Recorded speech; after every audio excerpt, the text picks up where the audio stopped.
Good day, class. Welcome to our online class. It's me, Teacher Edzon, your teacher in this session. Okay, now, before we start, I would like to assure that you are ready in your comfortable place so you can focus in our topic that we are going to discuss this day. In checking our attendance, you just need to like this video so I can know that you already watched our lesson this day. So for today's lesson, I'll be discussing natural resources. Now, let's proceed to resources from the atmosphere. The atmosphere contains oxygen, the gas that humans and animals need for respiration. Oxygen is also necessary for combustion or burning. Nitrogen from air is converted into useful compounds that plants and animals need. Air also contains argon, which is used in manufacture of light bulbs. Argon keeps glowing filament of a light bulb from burning up. Next, we have the land and soil resources. Most of our country's soil is suited for agriculture. Soil's resources are important for rice and other major crops production. The ground is also a source of stone, gravel, sand, clay, and limestone. These are important building materials. Rich fertile soil is several hectares of plains that are suited for farming are found in most part of the country. Agricultural lands are found in Cagayan Valley, Central Luzon, Southwestern Bicol, Panay, Negros, Davao, Cotabato, Agusan, and Bukidnon. The country's major crops are rice, corn, sugarcane, coconut, abaca, and tobacco. Now, let's proceed to different water resources that we have. Fresh water is used for drinking and major household activities such as cooking, washing, and bathing. Water is also necessary to irrigate the vast agricultural lands where major crops are cultivated. Our major resources for fresh water are lakes, rivers, streams, and other surface water and groundwater. Our mangroves, lakes, rivers, and ponds are breeding grounds for fish, shellfish, and other aquatic resources of food. Water is important for industrial activities. Our waterfalls and dams such as Maria Cristina Falls in Lanao del Norte and Angat Dam in Bulacan generate hydroelectric power to support major industry and households. Bodies of water are also transportation routes for delivery of goods and inland travelers. To top it all, they are excellent tourist destination for visitors who seek water sports and adventures. Now, let's proceed to the rock and mineral resources that we have. Located along the Ring of Fire, the Philippines has the abundant supply of rocks and minerals as a result of different geological processes that occurs in this area. We have the igneous, sedimentary, and metamorphic rock are found in different areas of the country.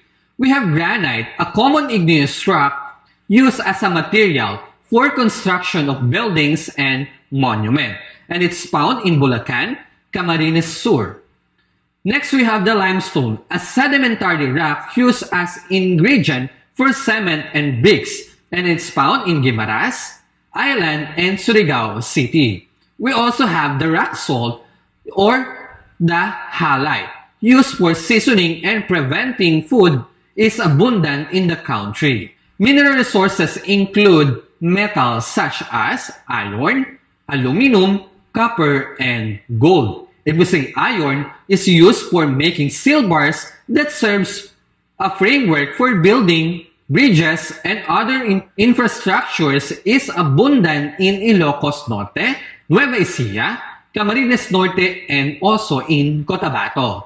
Next, we have the aluminum, which is used for packaging food and beverage and for building airplanes is found in Negros Occidental. Next, we have the copper. It's a very good conductor of electricity and it's perhaps present in almost every electronic device that we have right now. and it is abundant in Zambales, Batangas, Mindoro, Panay, and Negros. We also have the gold, an expensive metal also used in computers or other electronic products. And it is abundant in Benguet, Camarines Norte, and Surigao. Among the non-metal deposits, the most abundant are cement, lime, and marble. Other non-metals include asbestos, clay, guano, asphalt, field parts, and so on and so forth. Now, let's proceed to fossil fuels. Fossil fuels include coal, petroleum, and natural gas. These materials have been formed through geologic processes, acting the remains of plants and animals. All this can be burned to provide heat. For example, coal. Coal is a solid fossil fuel that is black or brownish black in color and mostly composed of carbon. It is extremely hot and brittle, and it is the largest source of energy for electricity. A large-scale coal mine in the Philippines is the Panyan mine on Semirara Island in Antique.